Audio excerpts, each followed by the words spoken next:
listen. Never in my life associated the word boring with baseball. We know what's up.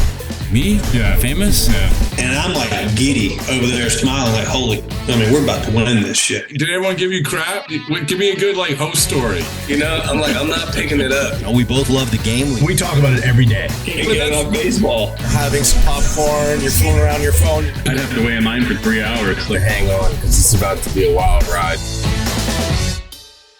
Current episode of Pitch and Moan. I am your host, Courtney Finnicum, and I am here with the 5-time All-Star, World Series champion, former National League Manager of the Year, and current advisor for Dave Dombrowski with the Philadelphia Phillies, Larry Bowa. Larry, welcome to the show. How are you? Oh, it's nice to be on your show. Everything's good here. Our team's playing pretty good. And we got a little rain today, but we'll see what happens tonight.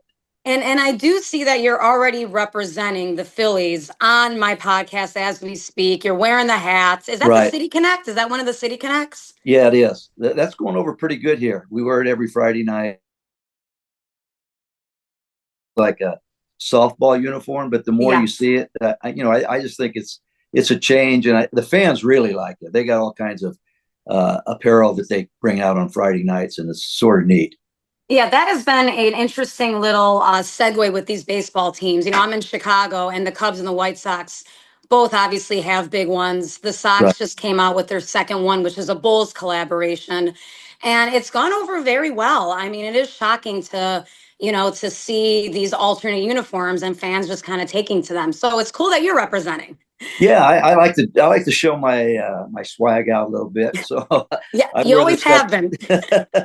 The thing that I started getting used to is when we played, we had 2 uniforms. Now you go in there and there's like 6 in everybody's locker. So they change almost every night. And they do change almost every night. We're going to get into, you have an incredible history in this game. You really do. From your playing days to your managerial days to what you're doing now. But, my show is called Pitch and Moan. It's through Baseball Isn't Boring. Right. And I got to say, there's not a few of my guests that I'd rather pitch and moan with than you. You're a famous pitch and moaner, right? This is your fiery attitude, especially as a manager and a player, certainly, is what really set you apart. In fact, I heard a story that when the Phillies were drafting you, they brought over a scout for a doubleheader. Right. And you were tossed in both those games. True story. It's a true story. I was at Sacramento City College, and, I didn't play varsity baseball in high school. I got cut. They said I was too small.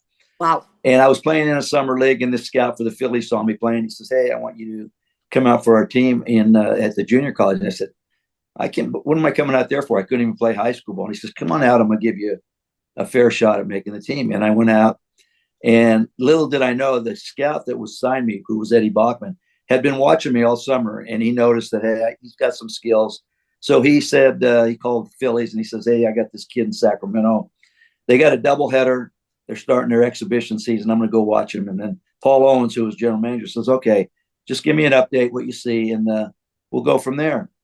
So lo and behold, back in the day, I'm a lot more mellow now, but back then, I went off 2 games in a row. I think the first game I got thrown out in the second or third inning, and the second game I didn't last 3 innings. So the moral of the story is Paul Owens called Eddie. He said, "What do you got on him?" He goes, "I have no idea." And Paul says, "Well, you didn't go?" And he says, "No, I went, but you just got kicked out of both games before the 5th inning." So that's a true story.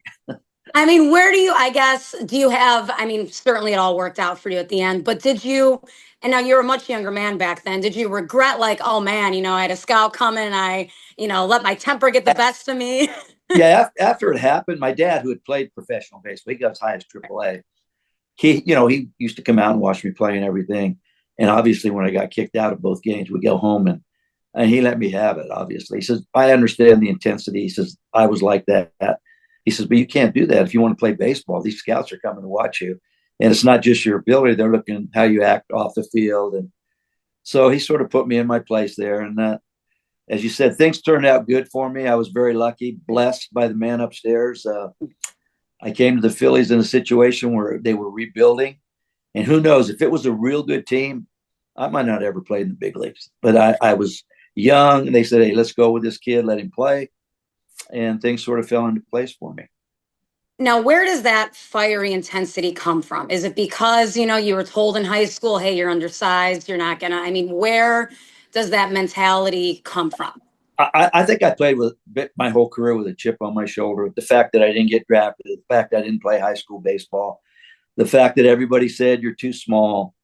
So I just use that as motivation. When things were going bad, I'd pull up these articles and read them and say, okay, I got work to do. And for me, it was like, I knew ability-wise, guys had a lot more ability than I did. I don't know the heart and the brain and all that stuff, if they were better than me, but ability-wise they were. So I knew I had to go above and beyond the call of duty and work extra, take more ground balls, take more batting practice.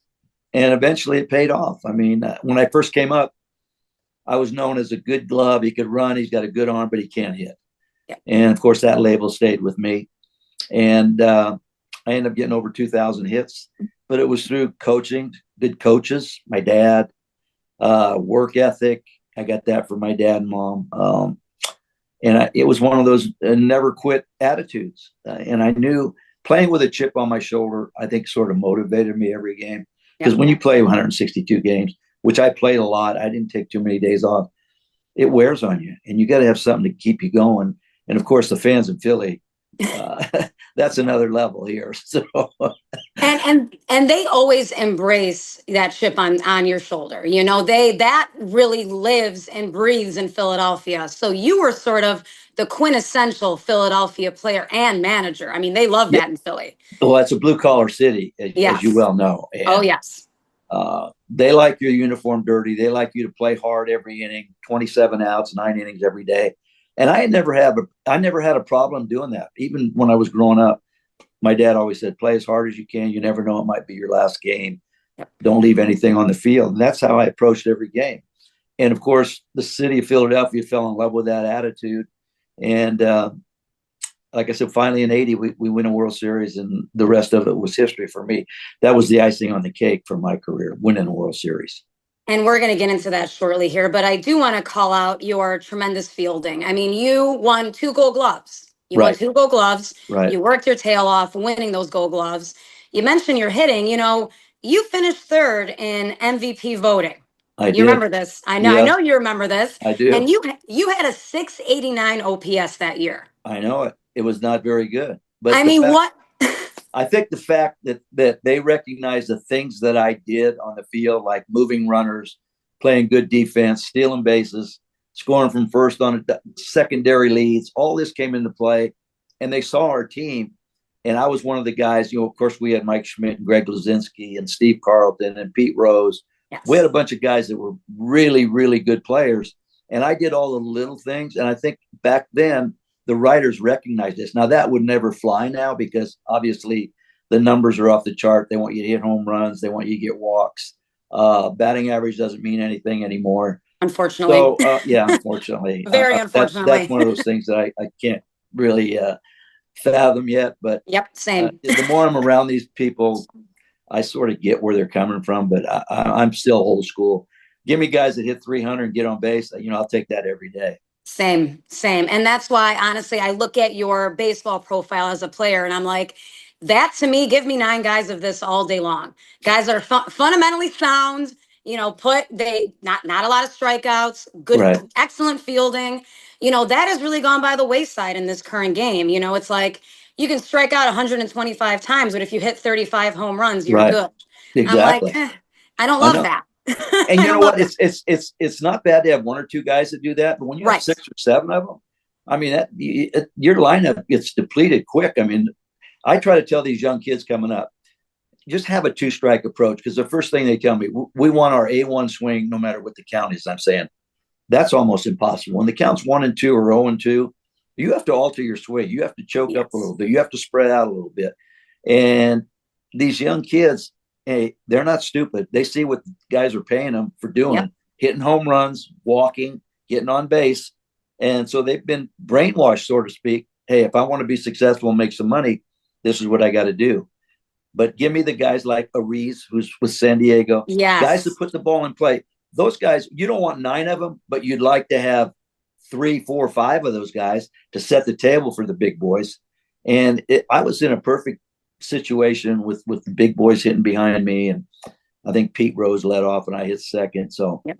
I was in a good part of the lineup where guys had to pitch to me. They didn't want to walk me to get to the big boys. And I took advantage of that and got a lot of base hits. Well, you mentioned the 1980 Philadelphia Phillies, which of course you guys won the whole thing. You had an incredible set of players around you. You mentioned Luzinski, of course, but you had Pete Rose, who you mentioned. You had Mike Schmidt. Right. I mean, these are, whether you like it or not, these are all Hall of Fame caliber players, right? I mean, No question. certainly Pete Rose too, right? Yeah, there's no doubt in my mind. I mean, I was very fortunate to play with people like that. And the pitcher that you left out, well, I know you don't think you left him out, was Carlton, who, playing behind him every fourth. At that time, it was a 4-man rotation. I mean, you literally felt every time he went to the mound that you had a chance to win. I sort of compare him now with our Zach Wheeler. Every time Wheeler goes to the mound now, I don't see anybody hitting this guy. I mean, he's a bad outing for him is giving up maybe 2 runs, maybe 3, but he's been a pillar of our rotation. And I try to compare these two teams because in the mid 70s, we kept getting to the playoffs, but we kept playing the Big Red Machine, the Dodgers, and nothing against our team at that time, but those two teams were really, really good. They were better than us. I'm not going to lie. They were better than us. And then eventually we got over the hump in 80. And I look back at this team now, and we've come close here the last 3 years. We got to the World Series. Yep. Then the next year we lose to Arizona in the playoffs. And then last year we lose to the Mets. So I try to tell these guys now in the clubhouse, hey, we went through the same thing, and eventually we got over the hump. So hopefully I'm looking for a parade this year down Broad Street because I like the makeup of this team, and I think we got a chance to go a long way. Well, and you certainly are in a very competitive NL East. Right. I think obviously the Mets are the Mets. They spent a lot of money this offseason. But, you can never sleep on the Braves. And I feel like the Braves, once that team really gets healthy, right, that's going to be that they're going to be right in the thick of it again. So no question. Yeah, it'll be interesting how the NL East all kind of shakes out. And, the National League in general is a barn burner, right? I mean, the Wild Wild West, San Diego, Dodgers, Arizona. Oof. I mean, that's going to be interesting. It is because, we keep thinking there's an extra wild card. And I know it's way too early to talk about that, but there is a chance that the West could take 3 teams out of that division. 100%. The way they're playing. So I don't want to hear guys start saying, oh, well, we got a wild card, because the way these two divisions, the West and the East, are set up, there's some good baseball.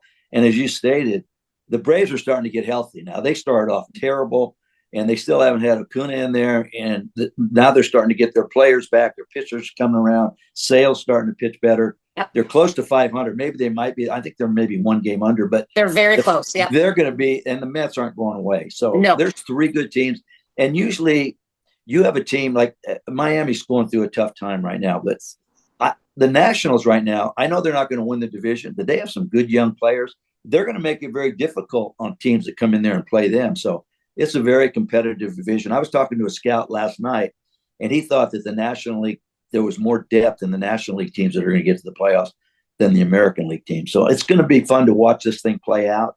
But there's some good baseball teams right now that are going to be jockeying for positions going into September. There's no question about that. Absolutely. And I agree with your statement about, 3 teams coming out of the West. I mean, that looks like a juggernaut of a division, at least on paper right now, as we sit here in the middle of May. One team that we did not mention, your former team, the Chicago Cubs. Playing good. Playing really good. And you have quite the history with the Chicago Cubs. Right. You were the main trade piece from the Phillies to the Cubs with the now legendary Ryne Sandberg. And I remind him all the time I see him now, you were the throw-in, Rhino. Don't forget that. That is correct. He was literally a throw-in. He was a throw-in. And to see him, what he did for his career is off the charts, and I hope his health is getting better. I know he's going through some tough times right now, but he was a tremendous player. I loved playing in Chicago the 4 years. We didn't have lights back then, but it was almost like you had a job. You got up at 7 a.m. You went to work. You got to come home and barbecue. You went to bed early, and you got up and played the other day. The only thing about that is it wore on you. When you go to the West Coast or any road trip, you've got all-night games, and you come back home and play at Wrigley. They were all-day games. And Dallas Green, God rest his soul, he fought for lights for a long time. Yes, he did. He finally got him there. But that team that you mentioned right now, they're very competitive. They score a lot of runs. Their defense is unbelievable, especially up the middle. I was impressed with the way they played against us. That's the first time I saw them, and they got to come to our ballpark later on. But they have some good players in that lineup, and it's fun to watch those guys play right now.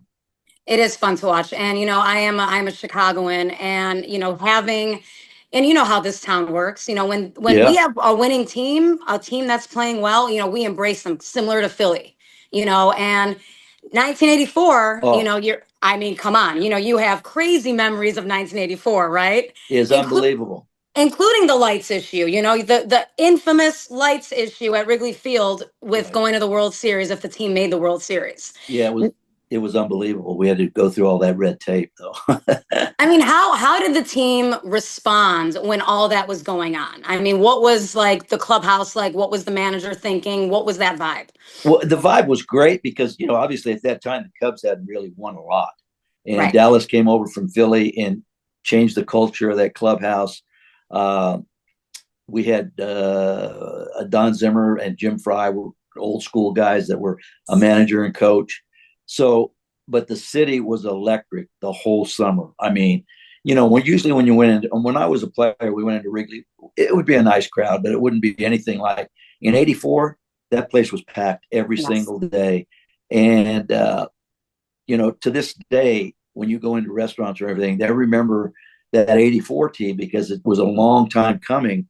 And I just wish we could have won one more game because we beat San Diego, 2 quick ones, and then we go out there and we get swept. And that left a scar. There's no question about that because I thought we had a very good team to go to the World Series. Well, and that would be my next question for you. You did have a very good team in '84. Do you think you would have had a shot at beating that Tigers team?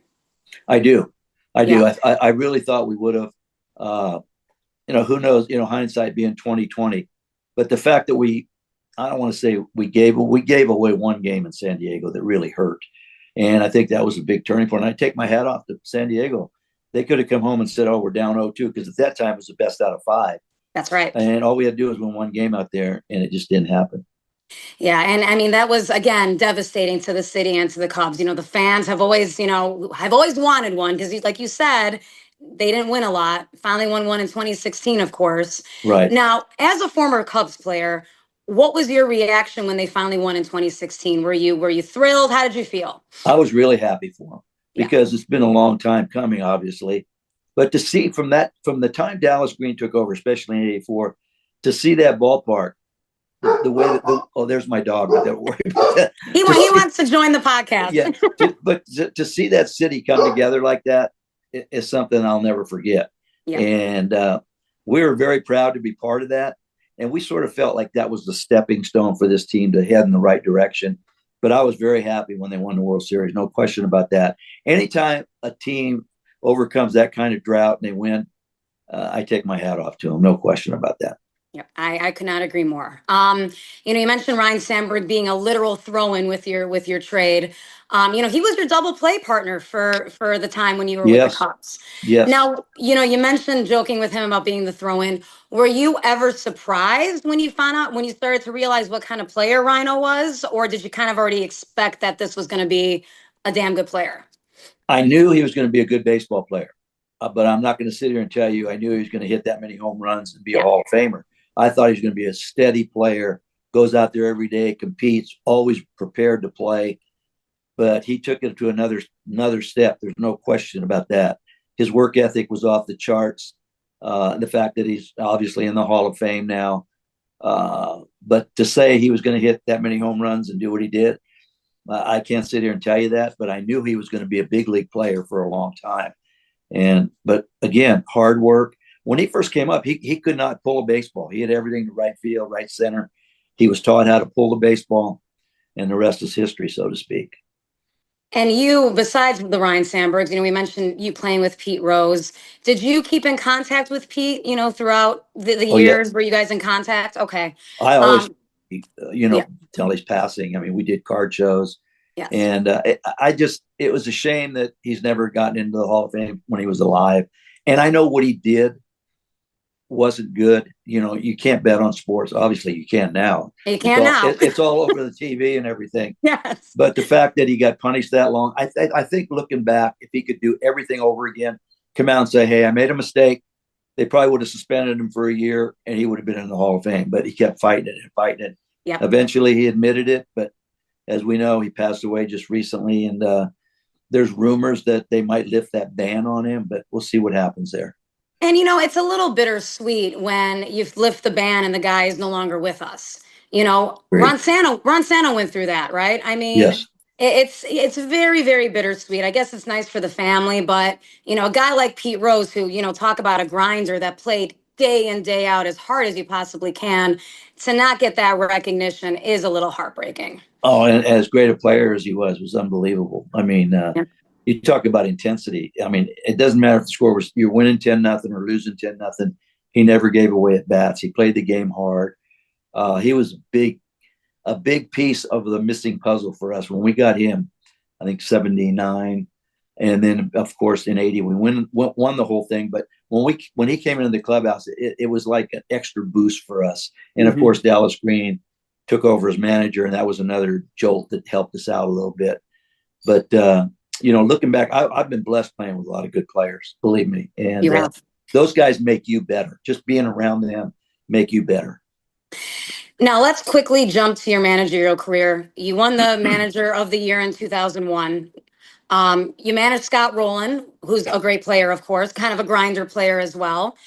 We talked a little bit about how the league is changing, how the game is changing. Manager ranks are changing. Have you noticed that? Do you notice that managers are more controlled by the organization these days? Is this something that you're noticing a pattern of? Yeah, that's a good question. I think the reason that's transpiring now is because teams are investing a lot of money in the analytic department. Yes. So they do all this research and bring you all this information, put it on the manager's desk.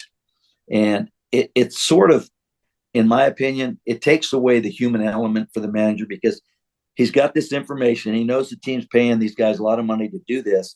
And if they tell you in the 8th inning, if these 3 hitters come up, we got it on paper that this pitcher is going to be best suited for this situation. I get that part of it, but they don't look into people's eyes. They don't look what a guy's heart's made out of. And you can tell a lot when you've been around baseball a lot and you go to the mound and talk to a pitcher, if he's out of gas, if he's, hey, get out of here. I got this hitter. I like to hear that stuff. But now it's almost taken out of the manager's hands to some extent. I'm sure managers make decisions, but for the most part, if you make a decision, it's really an alibi for you because you can say, hey, our analytic people put this on my desk and this guy doesn't hit left-handers very good. So we went with the right-handed hitter. So I think it eases a little bit of the thought process for managers now because all this information is given to them. There's no question about that. But they have taken the human element out of it. One thing that drives me crazy is, it's the 6th inning, starters in the game. He's thrown 80 pitches and they yank him. And it's like you just said, how about taking the guy's pulse, figuring out where he's at, And then my favorite thing is they bring in a reliever and they end up blowing the game. It's like, Amy, come on. What happened to stretching out the starters a little bit, figuring out if they can go? Like, that makes me crazy now. It makes me crazy. It makes me really crazy because I see guys that have stress-free innings for 6 innings, 7 innings, no traffic out there. But whoever invented the 100 pitch where bells and whistles go off, I want to meet him because I want someone to prove to me after pitch 100, this guy's arm's going to blow out. I've been around baseball for so long now. I've seen guys arm blow out playing catch. I've seen a guy throw over 350 innings and never have arm problems. I believe that to get the most out of your team, you need your starters. And this is where we're very fortunate right now. The Phillies, we have 5 starters that usually go 6 to 7 innings, which I'd like to see them go 8. But now the norm is if you go 5 innings, everyone thinks, oh, he did his job. But you get some veteran pitchers, they don't want to hear that stuff. They want the complete game. They don't want to turn this thing over to a reliever who's liable to blow the game. But I think it's happening so much now. I'm not saying that pitchers accept it, but they don't want to fight City Hall right now. I guarantee if you ask all these pitchers the ones that go 5 innings, do you want to pitch some more? Every one of them will say, yeah, I had more in the tank. I had this. But again, the numbers indicate that 100 pitches, you're done. And that old adage, you can't go through a lineup 3 times. Well, I'd like someone to say that to Steve Carlton. Come out, take him out in the 6th inning or 5th inning and say, oh, by the way, you got 100 pitches. He'd look at you and say, so what? Exactly. I have 165, 70 innings at the All-Star break. I end up with 350 innings every year. And take a guy like Nolan Ryan. This guy was a workhorse. Those guys, they're both still alive, and I get to see them at card shows and that. They just scratch their head and shake their head because they wanted the first out and they wanted the 27th out when they took the mound. That's right. And I miss that baseballs. I'm sure clearly you do as well. I do. That part of it, I definitely do. Who is a manager currently in baseball right now that you think really has a good head on their shoulders and is doing it right? Wow. That's a real good question. Putting you on the spot a little bit, Larry. I apologize. The guys that I'm going to say are older managers. I figured. I think Melvin and I think Bochy. There's no question about Dusty when he was managing. These young guys, I like their energy. I like what they bring, and they're definitely all in on the analytic part of it. There's some good guys out there that know what they're doing and play by the rules. But I don't. The strategy of the game is so different right now. You don't see a lot of hit and running. You don't see. Well, now you see stealing because of the new rule. You throw over there twice, you don't get a guy. Third time, it's a balk. You're seeing more stealing. They took away the shift, which I'm all for that. I don't mind. I agree. Keep 2 on each side. I get that. There's some other rules I don't really agree with, but I don't know. It's just different. And I'm still trying to think of a good. I think the Met manager is very good. I think our guy, Rob Thompson, does a great job. And Rob paid his dues. This guy rode buses. He was in charge of minor leagues for the Yankees for a long time. He understands personalities. He's a great communicator. I think what you need now is more of a guy that can communicate with players because you got the platoon situation. Well, we got to rest this guy because we have a workload. They mentioned workload to me, and I'm scratching my head. I said, these guys are 22 years old. They don't need a workload. They've got great energy. Let them play. But now it's with the diets they have, the workload they have, everything's scheduled out for these young managers now, and they basically go by the rules. Yeah, and the guy that I also am impressed with, old school guy that's paid his dues, Murphy in the Brewers, I think is a pretty good manager. And Council's doing great. Council does a great job. And you know what? And I know they're not playing very good right now. I like the White Sox manager. I like his demeanor. Thank you. But you know what? When we can sit here and talk about manager and everything. If you don't have the horses right away, that's it. You're going to get beat up, and it's not your fault. I mean, I looked at Bud Black. He had a great run there. Yep. And they're playing brutal. I mean, I watched play here. It's not a good baseball. And I'm not blaming the players. It just the system's not good. They don't spend a lot of money. And to see somebody lose their job over that, you say, man, he's a good baseball guy. But, the old adage, we need a different voice. We're going to change directions here. Hopefully it pays off for him. But I hate to see good baseball people get fired because of the product on the field. Now, if you got a big payroll, like we have a big payroll, you got big payrolls and you're 15, 20 games under 500. You might want to say, hey, they might need a change. But these teams that aren't real good and they get out of the gate slow, it doesn't seem fair to just say, okay, it's the manager's fault. Cannot agree more. I mean, Bud Black is a classic baseball guy. Yes. He got the short end of the stick in Colorado. You look at that team was never going anywhere this year. And it's a shame. And that division they're in is unbelievable. Oh, I mean, right. Forget about it. I mean, they're already up against it. Yeah. Oh, I know. So finally, you are currently working within the Phillies organization with Dave Dombrowski. Right. Dave Dombrowski, good baseball man. What is it like working for him? He's great. He does. He's to me, he's a Hall of Fame GM, and especially if we get to another World Series, I think it's a lock. I think it's a lock now, but we'll see how it plays out. But he lets me do my thing. Like I'll go to all our home games. Once they go on the road, because of our minor league system, they're all within an hour where I live, except Clearwater. And I'll get on a plane and go down there and watch them play. But for the most part, when the Phillies go on the road, I go watch Reading. I watch Lehigh Valley. I'll watch Jersey Shore. So I get a chance to watch all our young kids. And then Dave will every now and then will say, hey, what do you got on or number one pitch, number one pick, Aiden Miller. And I watch him. I said, I like him. I like him a lot.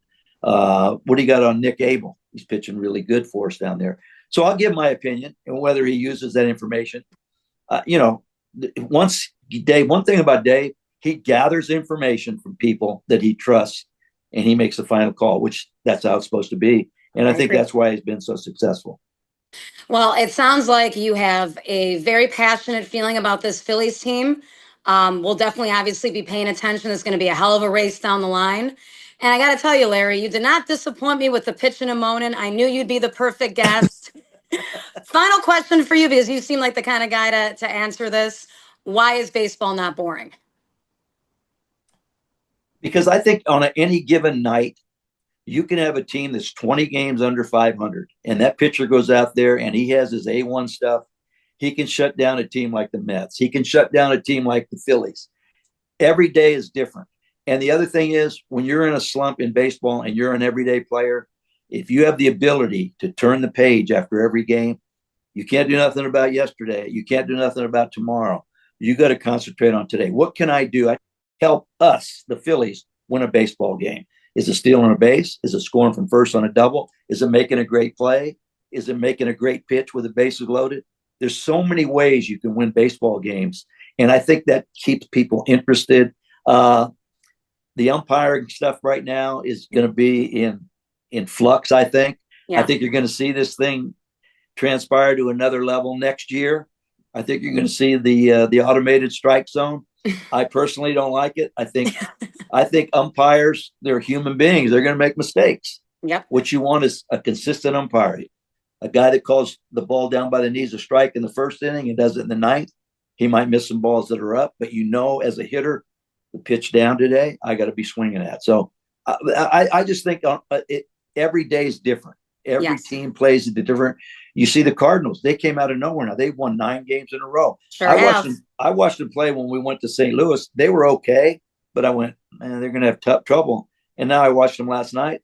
They're playing exceptional baseball right now. So the unexpected is always happening in baseball. And I think it keeps a lot of people interested in the game. That is a wonderful answer, and I expected nothing less. That is tremendous. Larry, you are a pleasure. I appreciate it as always. Great having you on, and go Phillies. Okay, thank you very much. And hey, it could be a Cub Philly playoff maybe. I will buy you a beer if that's the case. You got it. Okay. Thanks, Larry. All right, take care.